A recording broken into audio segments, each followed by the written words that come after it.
Doncs bé, la veritat és que aquest any era la meva primera vegada que participava aquí a la cursa dels nassos. Me la vaig agafar des de que m'ho van proposar amb molta il·lusió, perquè mai m'havia afrontat, diguéssim, en una cursa de 5 quilòmetres en ruta. Tothom em parlava molt bé de les curses de ruta, de l'ambient, de la passió que portaven els corredors populars i d'això, del que es disfrutava. Jo no és que l'hagi preparat perquè estic enfocant la temporada a la pista coberta, que si tot va bé començarà en menys d'un mes.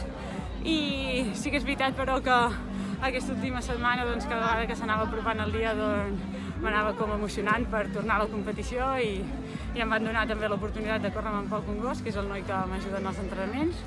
I bé, ha sortit bé, he patit molt. Jo crec que és una cursa difícil de córrer perquè es baixen els 2 primers quilòmetres i mig t'embales i llavors jo del 3 al 4 se m'ha fet bastant llarg.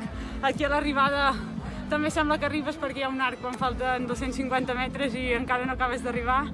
I jo he començat la recta d'arribada que veia 15-50, no sabia ben bé el que tardaria i doncs molt ben contenta del 16:03 i res, a seguir entrenant per tornar a competir ben aviat.